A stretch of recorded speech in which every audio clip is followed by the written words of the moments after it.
успяхме да организираме това събитие, на което да покажем как се развива стартъп екосистемата съвместно с Беско, Асоциацията за стартъпи. Сигурен съм, че ще видите днес много хубави примери и то много хубави примери, които са за колаборацията между частния и държавния сектор. В панелите са включени кметове на общини, които ще разкажат повече за местните екосистеми, които се развиват в тези градове и общини. Наистина се надявам така да излезат много положителни дори новини от това събитие. Относно стартъпите мога да кажа, че както може би повечето от вас знаят, ние така менажираме Националния инновационен фонд, който точно насърчава иновациите и където стартъпите наистина могат да намерят реализация, да получат финансиране. В процес сме в момента на написване на нови правила за предстоящата тази година 10-та сесия. Приключваме успешно 8-та сесия и сме в процес на 9-та сесия.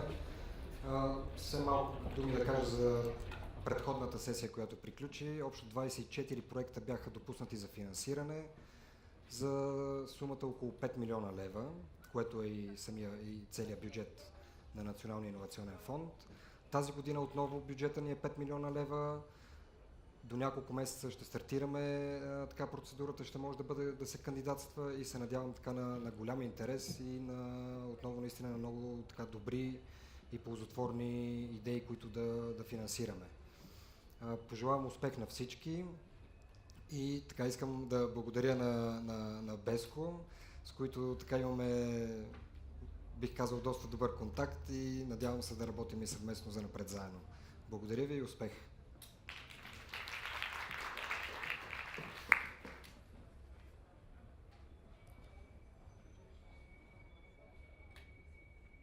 Здравейте! Аз се казвам Добри, аз съм изпълнителен директор на Българската стартъп асоциация. Днеска, всъщност, нашата работа като стартъп асоциация в никакъв случай не е да правиме събития, така че даже не знае как да си включа микрофона.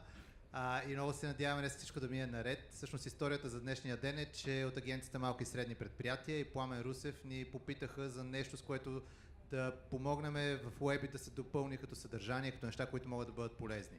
И това, което ние си говорихме с екипа, беше, че всъщност има много събития, на които излизат, ето в някои от шатрите може да видите роботи се появяват, има предприемачи си разказват историите, но нашия фокус в стартъп асоциацията, принцип, ние всички сме предприемачи, доста резултатно ориентирани хора сме.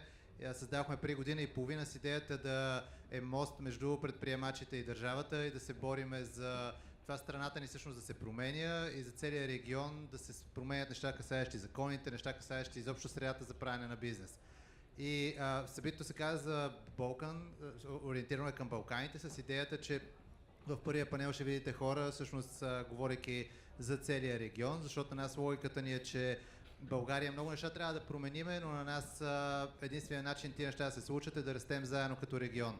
На нас ни е важно да растем заедно с всички заобикалящи страни и каквото добро се случва тук, ние се опитваме да го комуникираме с другите държави и заедно да променяме и бранда на целия регион. Целта ни е след 20 години, когато някой чуе за Балканите, да си представя иновации, да си представя наука, а не това, което е в момента. И всъщност в днешните панели това ще бъдат едни много искрени разговори между предприемачи от различните градове, между хора от местната администрация, в които целта ни е наистина, как се казва, право куме в очи, да си кажем къде сме в момента, кои са добрите неща, които се случват там, но кои са нещата, които трябва да се променят, за да можем всеки път, когато се повдигат въпроси как да се развиват регионите, какви политики да се правят, всъщност от днес да извадим едни много конкретни неща, които са дошли от самата екосистема, които са дошли от самите предприемачи, които са били чути от местните управници и заедно да се борим тези неща да се случат. Така че целта ни не е в никакъв случай днеска просто да минат някакви панели, целта ни е да стигнем до някакво съдържание, което да бъде после полезно за да се реализира. Така че почваме с един панел, който ще си говорим за Балканите, след това постепенно ще минава на райони от България и да, направо на Танаил, той ще модерира първия панел и всички участници може да заповядате на сцената и благодаря за това. Благодарим за цялата подкрепа на Яна МСП и на Webit и за възможността всъщност днеска да свършим и ние малко работа тук. Сега, ако не възразявате, ще превключим на английски, защото вече имаш някои човека, които си тръгнаха, защото беше на български. So, switching into English, please excuse us for the ones that didn't understand what we're talking. It's high time to learn some Bulgarian. So, I'd like to invite all the panelists in the next panel on stage. These are Alan Hutchison, the CEO of CrossFit. Alan is a Scottish Swiss that relocated in Bulgaria a few years ago. We've got Alexander Stambuliev from Macedonia, who is the CEO of UKIM Accelerator and also an academic professional himself. We have Kristina Svetanova, a CEO of Bleetab, the world's first tactile tablet.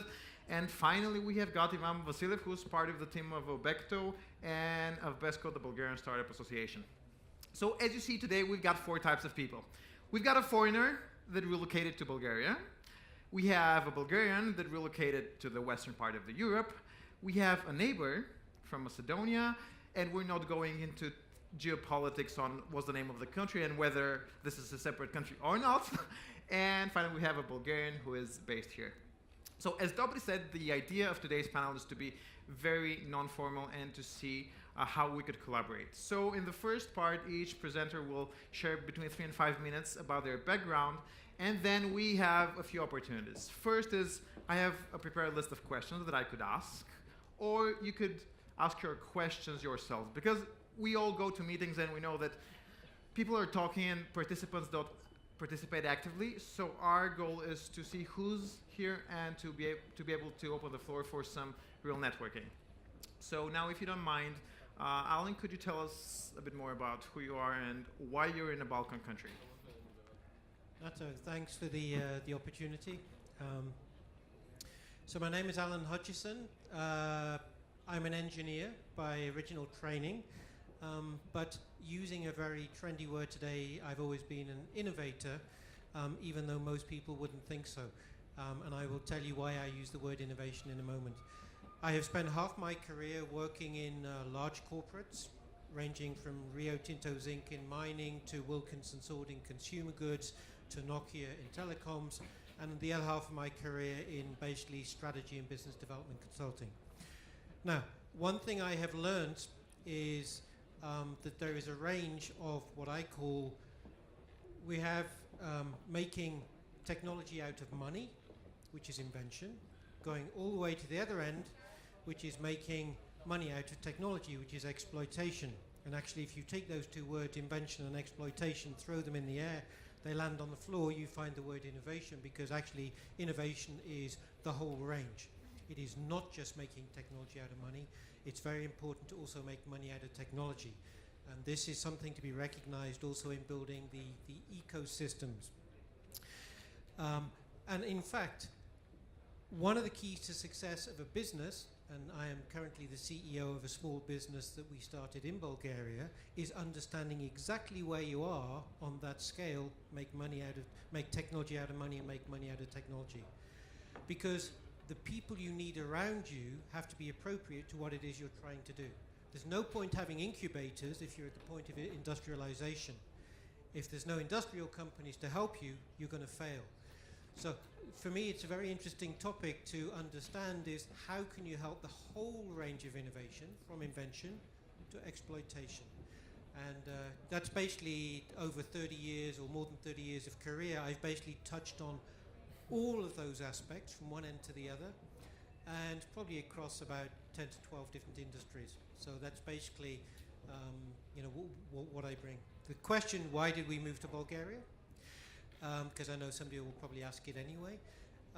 Friendship, in that I was living with my family in Switzerland, and some Bulgarian friends convinced us to come here on holiday. We liked it so much we put our whole life in a container. I started to brand Bulgaria as Sleeping Beauty of Europe in Switzerland, and we sincerely believe that's the case, and that we see she's waking up. Thanks. Alex. I'm currently running the business accelerator UKIM. By vocation, I'm economist, which over the last 10 years was involved in education and entrepreneurship development. As my previous speaker already mentioned, Europeans are failing to transform research into money. So therefore, we developed the accelerator co-founded by the TT office, Technology Transfer Office of Skopje University, which gave us access to 30,000 students and 3,000 professors and researchers, investment fund which will bring the business logic behind how to transform technology into business, which invested already 60 million euros across the Balkans, and then few business support entities. We just launched it this year, the 1st of January. We are currently running few acceleration program in order to identify the most advanced technology we can produce in Macedonia.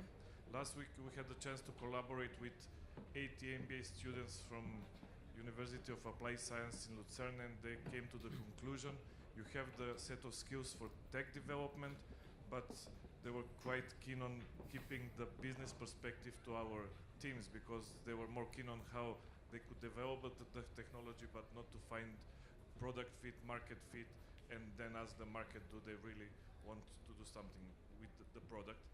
We are currently managing a fund of €500,000 together with 3 accelerators in Macedonia, and the other funds available just for startups. There are a couple of million euros a year.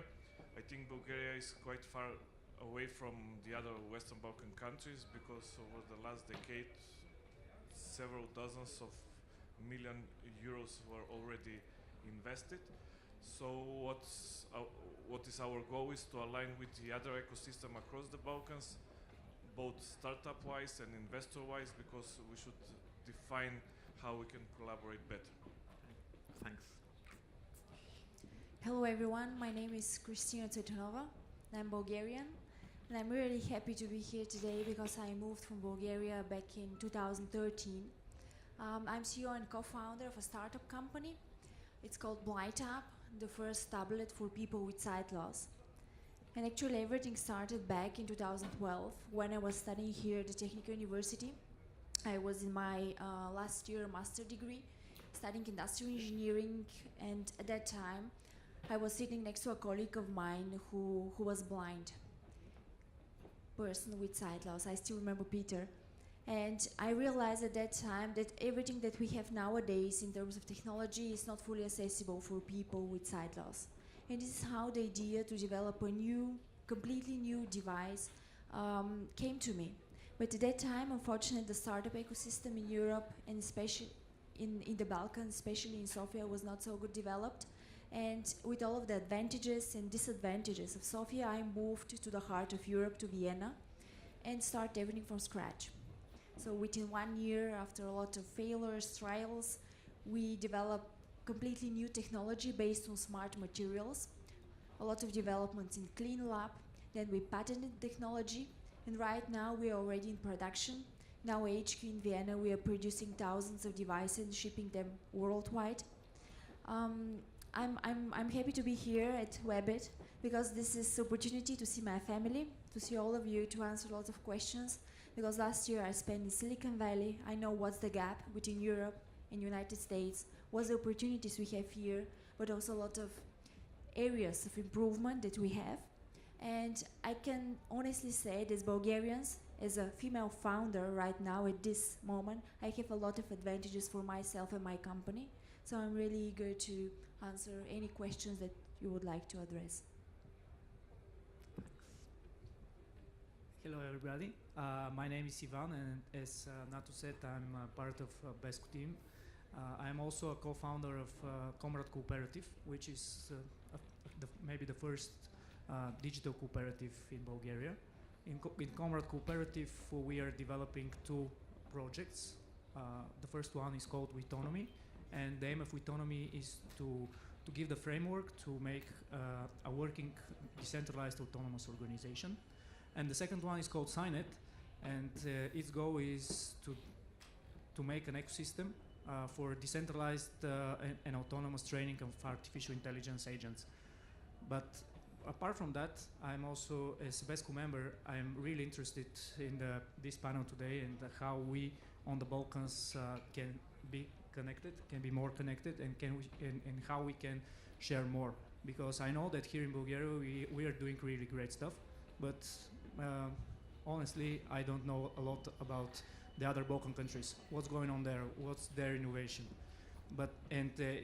Maybe the main goal today is this: to understand what's going on the Balkan and how everybody can be more connected, more supportive, and together we as a region to produce more innovation and to market it and to sell it worldwide. Thanks a lot. So you already saw who's on stage. Now it's time for my open question.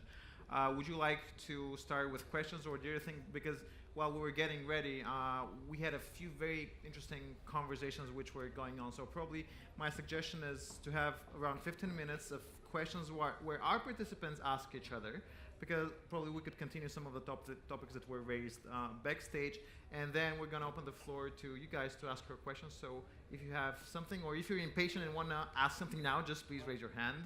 Okay, no, impatient people. And so who would like to ask the first question? Or just continue the conversation that we had before? Is the one with the microphone? Okay, if it's the one with the microphone, you could pass the microphone over there. All right, I have a question, sure, actually. go. Maybe it's to Christina. Christina, how does Bulgaria look like, and all the core region here from outside? From you said that you're based in Silicon Valley and in Vienna also. How do you see what's going on here? Right now, I think and not right now, in the last 3 years, I've been here a lot in terms of participating at panels, sharing my experience, as well as participating here at Webit. And I could share that there is a great movement among startups. They get a lot of support from the country, from the European Union. And on the other side, there are a lot of local communities in the cities. I know personally from Ruse, from the city of Sofia, where they can start small, they can get funding, so they can raise seed funds from the country. Or I know a lot of, for example, Dronamics is a company that started from here. I've seen them in Singapore, in Spain, in Austria, a lot of places where they're trying to raise funds, and in the end they manage because of the cooperation of the country and local seed funds in cooperation with, for example, Austrian business angel funds. So the main thing is, in order local companies to succeed, they need the support of the local organizations, cooperating with Western Europe, cooperating with the States in order to raise attention, in order to promote them outside. So this is the way how we can make them visible. And I think this is something that I miss back in the 2012, 13. We had the idea, but we didn't know how to tackle, how to coordinate with the stakeholders. And now this is available. And it's a great chance for the companies, startups here, in order to grow and to expand. I think it's my turn to ask a question. Looking back, Alexander, into the ecosystem here in the Balkans and Macedonia, what do you think, what we miss right now in order to grow our ecosystem and to evolve and to compare to what's happening in London, in Berlin, in Austria even? Okay, I have a knowledge of the Berlin ecosystem, which is let's say the most advanced and progressing fast over the last few years and decades. What we are missing is actually direct access to the market, to the clients, and to say with corporates. The Berlin ecosystem is fully funded by the industry, which is trying to seek for new solutions. So they're investing in various events, short term as this one, or over a period of longer period, in order to scout the best talents, to provide them the needed resources in order to come with the new solutions for the new and for the future problems. Luckily or unluckily, Macedonia and most of the Balkans is still lagging behind the train of digital revolution 4.0, which give us as key actors in the ecosystem for startups a role to be the mediators between the industry and the talents, because not always the people are speaking the same language of understanding. Saying that, we are negotiating with the Swiss industry to our partners from Lucerne in order how to bring us access on providing solutions for real case studies from Switzerland. So if we can combine talents from Balkans working together across the Balkans and with people from Western Balkans on providing solutions, then we can pop up the missing business mindset, which is still present. So it's my role for a question, I suppose. What can you change on the Balkans? You talk about the friendship approach we had, openness and warmness. Is this creating added value? Very good question. Yes, because it is the free mind that innovates and creates. But I also have a view of what's missing, and you mentioned corporates, and I absolutely agree. I mean, what I found here is I actually came the first time in 2011 before there were any incubators, and in fact did a proposal to the Ministry of Economy to create an incubation academy. By the time we moved here, it was already existing with 11 and Launch Hub. But there is, like everything in life, it has to mature. And actually what happens is today, and I'm maybe being a little unkind to the venture capitalists, but here we have a set of assets. How can we exploit that? Is that a good business case? And should we back it? And if it doesn't work, how do we get hold of the assets? And I unkindly say it's a bit like making a credit card application sometimes. Because actually that's not what it's all about. It's about having the ecosystem. This works together with a corporate, together with a university, and actually together with market channels, together with competence and skills on a global basis. And I think that's what part of the big effort is now, where I personally feel I could play a role, is actually bringing the interest of international companies into Bulgaria. That there is this bottle. You combine that with something else that you have and your market channel partner has, and you have a winner. And so it's not looking at it as a whole, but as a piece of a whole solution. So, you know, I kind of do that anyway, because I'm very passionate about Bulgaria. We just heard that one of the big companies in our industry, we're in the prosthetics business, has just announced it's going to build a plant in Bulgaria. Believe me, when we first got to know those guys 6 years ago, they were saying, "Where's Bulgaria?" So, you know, I think over time we probably played a role in convincing them to come here and that you can be successful from Bulgaria. I also, two of my former clients, Reichler and Masari, Lem, from when I was living in Switzerland, both opted to move here. And again, I played a role in that. They need to be included in the ecosystems. Now, here we have a split between the entrepreneurial ecosystem, and recently I spoke at a clusters conference.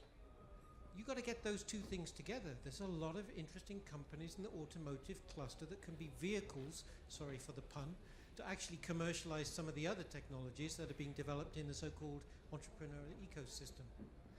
And so there's a lot of work to be done, but it's a question of growing up, and it's, you know, it's for me it's doing very well. We can't expect it to be as far as Switzerland is, because they've been working with clusters and ecosystems for, you know, 50 years. So. Thanks. Alan, do you have a question? Yeah, I'm going to ask you a question. Okay, sure. I'm Go going to for get it. my own back. So how do you see the possibility to bring those different players and organizations and associations together and align them with one goal, which is obviously the economic development of the country? Because what we see is, you know, quite a noisy environment, and the key is bringing everybody together so you're all marching to the same song. Well, I've been thinking a lot about these things lately, and not about our small country of Bulgaria, because we have, let's say, we all like to say that we have a thriving startup ecosystem, and everyone knows everyone pretty well. The thing is, we're small, and we don't cooperate with other countries. So one of the topics that I'm really much interested in is competition, how you could cooperate with someone and compete at the same time. And that's a conversation we have had with Alex throughout the years. Okay, we're separate countries, but we're small. And for a large industry, because something that we spoke earlier is that the industry is not here, the larger corporates, is how to, on one hand, specialize each country to have its own specialization and focus of development, and on the other hand, to do it also locally. And that's also one of the reasons that some of the next panels will be for the specialization of each city. But going back specifically to your question, I think it's creating relationship and trust. I like to say that everything, both in business and in personal life, is creating trust. But if I come here and you meet me for the first time, in general, there's no way of whether you could trust me or not. So I believe that events like this one is getting people together in a non-formal environment where they could see what is their interest. And this was also one of the reasons why I wanted to have a more informal discussion and you guys to be able to ask and see how we all could collaborate. That's in general. And I have something to add to this because you mentioned trust. And I think that we here in Bulgaria and all the region, we share a same goal. But what we're lacking is this lack of trust. Because sometimes we don't trust our public institutions. We don't trust the government. And how we can eliminate this or minimize it, in my opinion, is to innovate the public institutions by implementing and integrating in them, for example, the blockchain technology, because we know that the main point of blockchain is this element of trust, and maybe to be more innovative in public institution is the way to create this connection and share goal and to go all together to this point. Just something about this point. As our company is working both, as we're in the disability sector, we are working both with non-profits and governmental structures on one side. On the other side, we're working with B2B, with businesses and big corporates like Google, like T-Mobile, and a lot of companies with HQs in the Silicon Valley. The main thing here is, if you want and try to change the institutions and public bodies, you can spend whole your life, and this will not happen. But the thing is, in order to be successful in your own company or organization, you have to go to the big structures and the big corporates where they speak your language. You can speak with even with the CTO, with the CEO, where we were in a meeting together, and you can say, this is my issues, I can contribute, I can add a value to your company in this way, and you don't expect something in exchange. And this is how these relationships happen. And the main thing here is, what we had as a challenge is, we spent months, even sometimes years, in talks with the EU, in talks with the public bodies, and no success. But we spent 3 days in Palo Alto, and there we had a contract with Google. So this is the main thing, how you can to approach. And the role of big top 5 is to speak with the public bodies. And this is how things change, and you're in the cycle of change where you can do your best for your company. Thanks. Now I'd actually like to open the floor for your questions, because as I mentioned, the whole thing, we could have gathered in a nice coffee and talked to each other, but I believe that the idea of these events is to be for the attendance. So I see we have business people. Do we have any investors?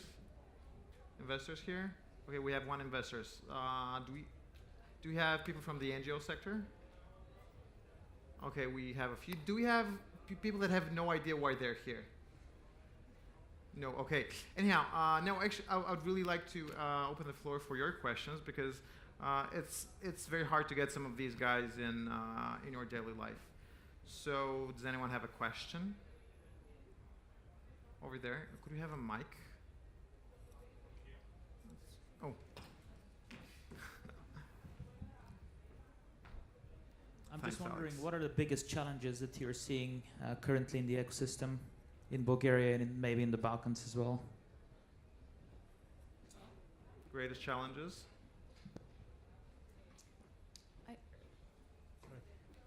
Aligning all the very powerful and interesting initiatives that are taking place, because then you'll get even more power.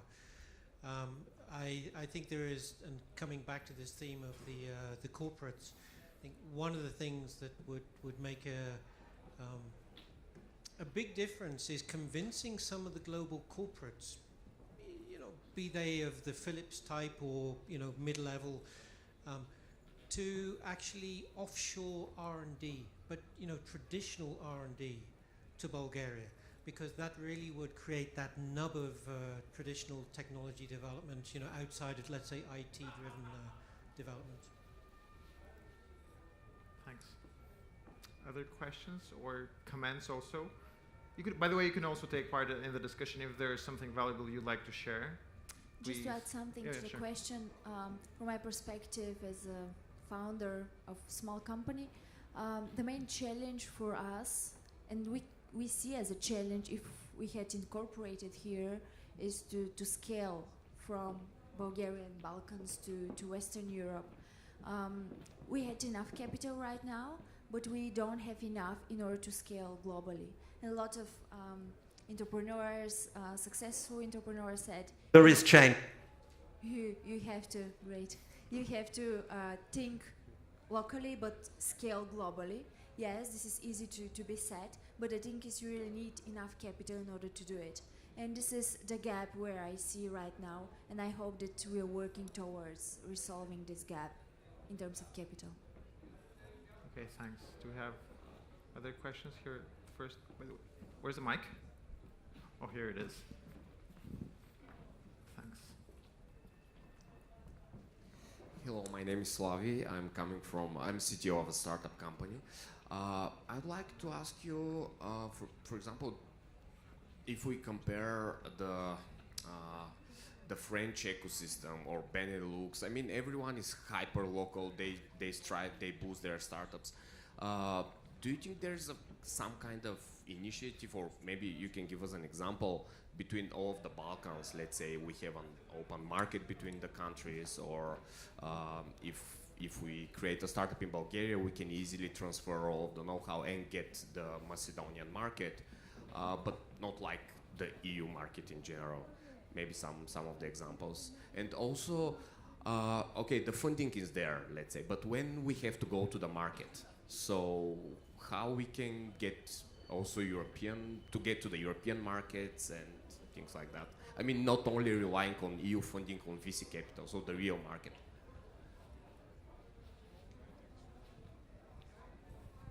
So to answer your question, I can provide you more explanation about the accelerator I'm running. I'm sitting on 5 different actors, which are with different perspective, motivation and speed, and different set of skills to provide to the startups, which is actually our biggest asset. So we have a business support organization which is present on 120 territories. We have investment fund which is present on over 5 territories across Central and Eastern Europe. You have a university which is academic-wise and not always delivering technology into money. So bringing various interests and bringing actors from various territories can only give us a path further.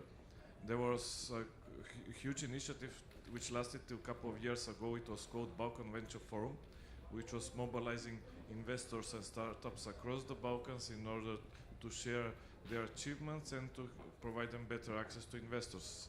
By the end of the month, there will be happening tech tour in Sofia and in Bucharest, which is trying to bring the most advanced startups which are pitching in front of the 50+ investors. So there are various initiatives which are trying to build the bridges across territories and actors, and we should just follow what's announced and trying to be on every possible train. Excuse me, by the way, I have a follow-up question. Don't you think there are too many organizations trying to bridge the main players and actually very few main players who are trying to do the thing?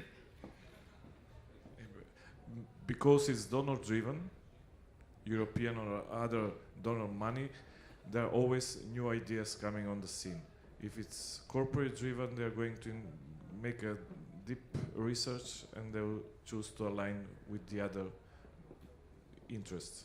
Okay, but very often corporates that are in the Balkans, usually they rarely have their R&D here. They have either their trade departments, and how can we attract these guys to create their R&D teams here?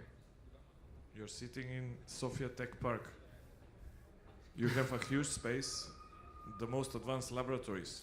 So you have the infrastructure and you have the talent. We are working on improving our infrastructure and to upgrade our talents. So crucially, to get the trust of the multinationals to bring their R&D centers here is to show them that we can deliver. So that takes me to the next point, that yes, we have the talent, but we are not consistent and motivated to work 24/7 till we reach the next level. And that's what the corporates are looking for. Dedicated, motivated, interdisciplinary teams. Therefore, we have various initiatives. We don't have integrated ecosystems within the country, across the country. Okay, so do you agree? He just said that we're lazy in the region, in short. I've heard also this opinion that, for example, when a US investor came to Bulgaria, he said, do you know what could be much better and why things don't work as they could? Just because whenever you go on a weekend in a co-working space, there are just 5 people. So would you agree? Can I have a comment from the audience? Yeah, on the second row. Oh, sorry.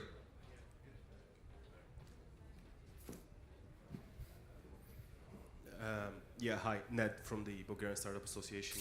So there was this very interesting post in a large group in Facebook that I've read recently. It's a Bulgarian group, mainly Bulgarian developers, IT people. So there was a thread asking, what if we reduce your salary by 20%, but then you get 20% more free time?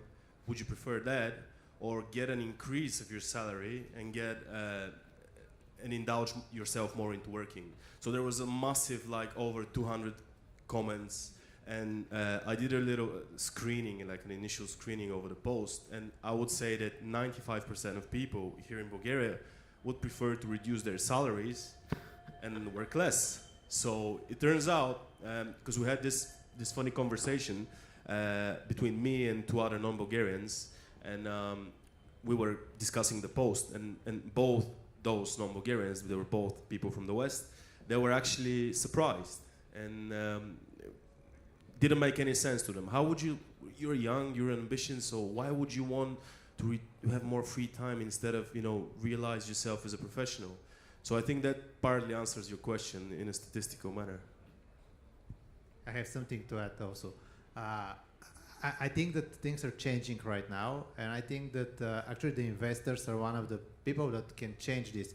Because recently I heard one of our investors telling me for one of our most famous startups, and he told me, I will never invest in him till I am seeing this guy in every event, because I want to see him actually working, not going to only to events. And 10 years ago or 8 years ago, actually IT people with good ideas were like superstars in the startup ecosystem. Right now investors, they want numbers, they want to see your sales, they want to see you going to new markets, and they're pushing you, but still not enough. But I think in the next years it will be changed, and as much private money we have in our VC funds, things are going to change, because if I'm an investor and I invest my money, and if I go to the co-working space and there is no one there, it will be a problem for me, and I will definitely address this problem. Okay, so we have the issue with mindsets. So how can we create a proactive mindset? And because this event is organized by the SME Promotional Agency, and we have the CEO himself here, what would be your recommendations to the public sector in general, to the Ministry of Economy, to the SME Promotion Agency? Because these are the guys that actually bridge the different stakeholders. First thing, and second is, how can we create an educational, let it be, platform on how education could help? Because I know some of you, like Alex, is an active academic. How this could help the whole process? So first, what we need to do is to transform our academic education to more applied, or to have at least dual educational system, which will grant access to students to work on real case studies of the industry during the semester. So they will learn their subjects, curricula, by being are located at certain R&D center and certain factory. That's not really the case across the Balkans. Usually they go on internship during the summer, not progressing much, so they are not really gaining the set of skills needed for the future. Yes, the challenge with the academia is that they are slow, individual, egocentric, but if we don't change the education per se, all the other non-formal support services which are giving to talents will not make a massive change. The education is the only hotspot which is affecting everybody, from kindergarten up to the university. For Macedonia, I can speak that over the last 3 decades, as we are in the transition, we are constantly transiting and transforming the education, which unfortunately is not still giving the business mindset. I don't know what's the case in Bulgaria for the education. Maybe some of the colleagues can comment on that one, but that's all my cards I will put on transforming the education. Bring the industry to education, to change the curricula, to change the methodology of teaching, and actually the industry should open their doors to align the students in their premises during their studies. I fully agree to your comment about bringing the business next to the education or being in collaboration during all of the time, and I think government and all of the institutions have this power to bring the business next and among the education. But something that can also governmental structures can support in the way how they can support small businesses and startups are, for me, there are two main things. The first one is making the funding and support accessible to everybody that need it. And second is the infrastructure. They need stakeholders talking to startups. They need making these barriers lower and lower, and not people asking themselves, do I have the criteria? I'm covering the criteria from the government. No, it's just for certain people, it's not for me. I'm just not qualified because I'm not in the circle. So this is the way of thinking that has to be changed. These governmental structures and support is for everybody, and this is how everything should be made transparent to everybody. And this is a part where we are lacking here in the Balkans, and this is how a foreigner as myself in Austria get funding from the government from day one. And this is how the credibility of the country and ecosystem has risen to the top. And this is something that we have to work on, and we have the support, and we have everything on base, and we have to just evolve and improve in the upcoming years. So as the success to talent. Okay, one of the things I've been thinking recently is that Bulgaria has the potential to attract some of the talents from, let's say, Africa, the Middle East, even Central Asia. And many of the people that I talk to, they're kind of scared, like, oh no, these are developing countries, we don't want any immigrants, etc. What is your opinion on this one? But I saw that Alan took the mic, probably you wanted to say something for the previous topic. It can also fit in this topic. As you wish. It's just back to that previous question of working long hours. Sorry, I have more than 30 years of career. For me, it's always about working smarter, not working hard. Always has been. And I remember being in an international consulting company, going to New York, where they basically told me if I didn't work till 9 o'clock in the evening, I probably would get fired. I said, let them fire me, and walked out the door to go and have my pizza. It is about working smart, and if the indication is people working long hours, sorry, it's destined to fail. The second question was about the public institutions, and I had the great pleasure in the 1990s to live in Singapore, and did a lot of taking technology into Southeast Asia, and worked a lot with the Economic Development Board. It's one of the best institutions I've seen, public institutions, and it was a career ambition of the smartest young guys in the country.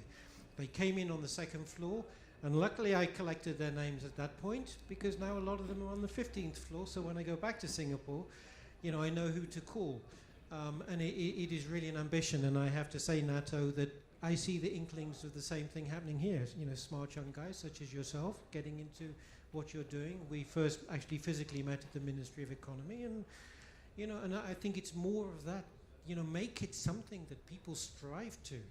and that they will resist, let's say, the legacy of the government institutions.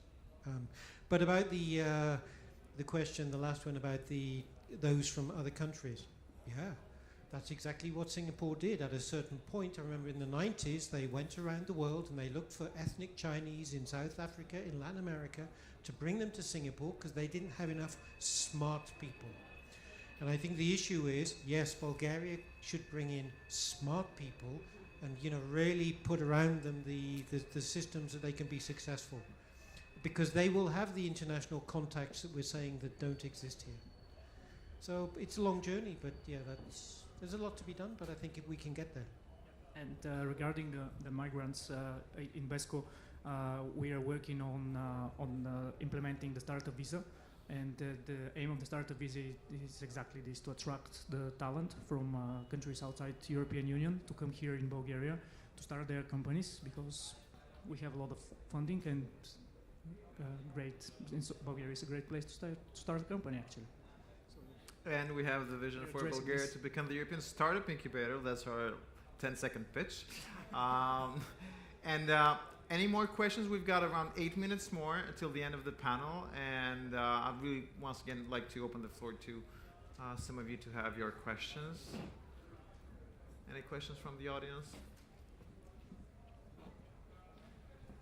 Hello, my name is Alexei, and I also relocated to Bulgaria, but not that long ago. It's just a few years. I'm here to stay, I hope, just because it's hard to stay in Bulgaria, actually.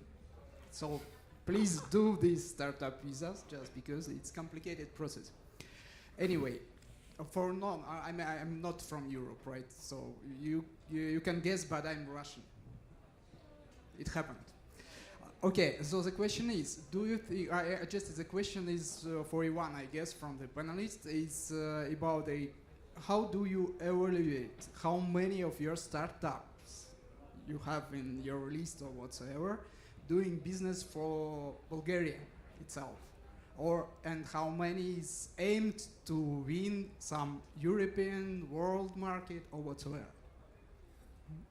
Initially, most of the companies started here, and their main focus is here in Bulgaria. But as you know, Bulgaria is a small market, so most of the companies they are focused in the foreign markets, European and worldwide.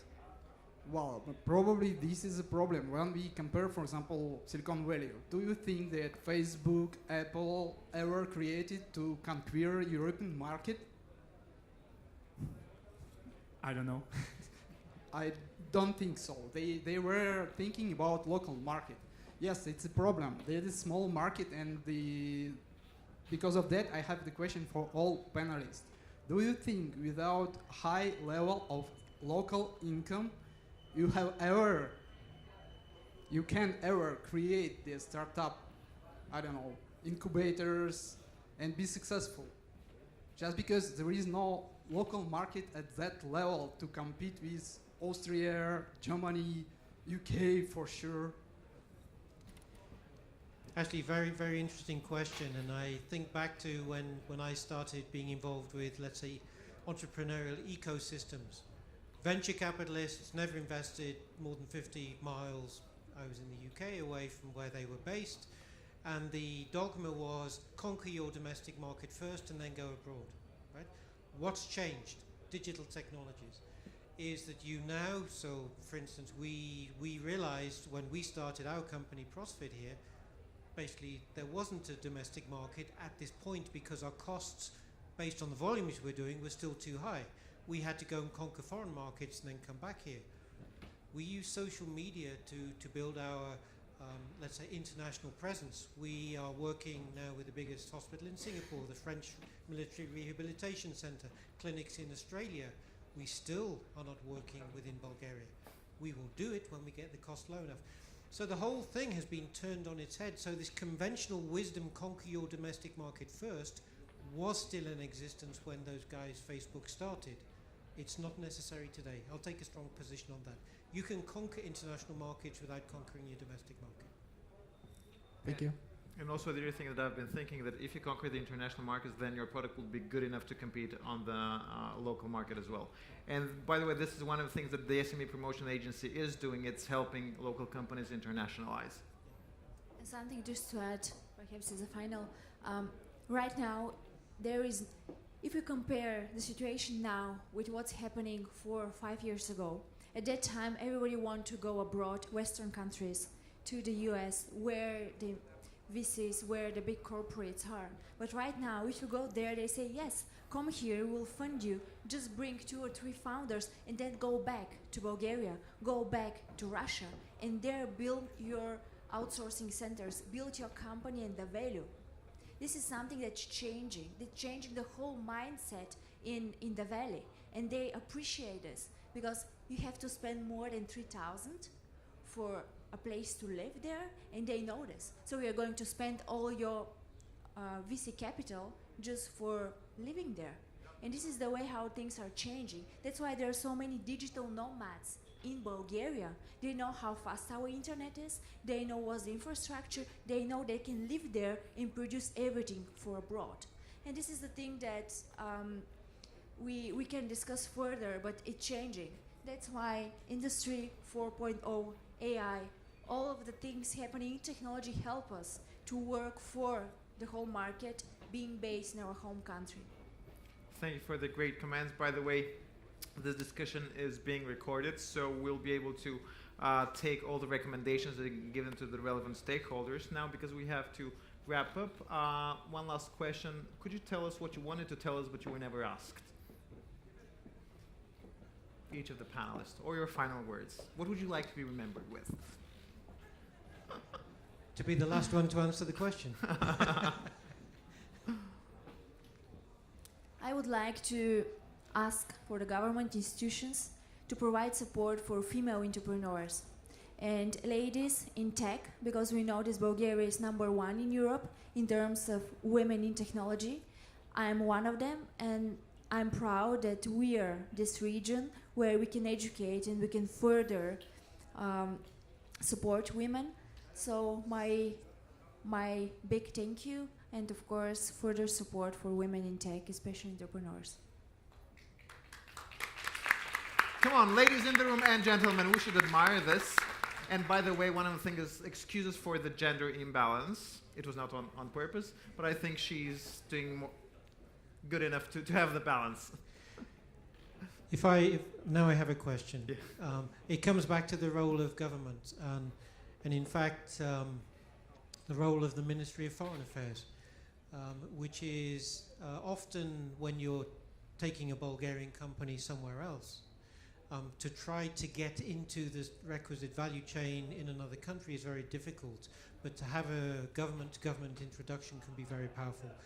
And I'm thinking here about, we have a clear opportunity to fit 70,000 amputees in Kenya. We're trying to work our way up through the different orthopedic associations. We believe that if we had a top-down government-to-government, we could get a project started almost immediately. By the way, because a whole big crew from the SME Promotion Agency is here, could you please stand up so that people could see you? And right in front of the next door, there's their table. So if you need these sort of services, please go there and talk to these people, because they really help. Alex, okay. Ivan. Okay, so the title of the panel is Leapfrogging the Balkans. So, in my opinion, to leapfrog the Balkans, we need to adapt and to integrate the most innovative technologies, such as blockchain and artificial intelligence, and to share more together with each other, Balkan countries, to share more and to stay connected in the region. My final takeaway from this panel and message to the policymaker is to build upon the diversity and the talents. When you mentioned that you may force the resistance of Bulgarians having much immigrants coming here on a startup visa, I will just refresh my memory that in the previous system, both Yugoslavia and Bulgaria had quite a lot of... We're up on time. We got 30 more seconds to finish. We have quite a lot of students from Middle East, Africa and elsewhere, and they were quite integrated in the system. So we already done it once. Why don't we do it once again? Secondly, we don't need just to talk to the government. We should just encourage the talents which are change agents. They are all across us. There are many people in education. We are dedicated and passionate. We just need to identify them and try to find a mechanism how those role models to be replicated and shown to the other ones. Because it's what will remain with all the digital transformation is the creativity and ability to adjust and change. We have that change pattern in us and adaptability. Now and we have the creativity. But usually we need the leaders to inspire us that we can take the next steps further. Thank you. Thank you very much for the participation. Please your hands for our panelists today.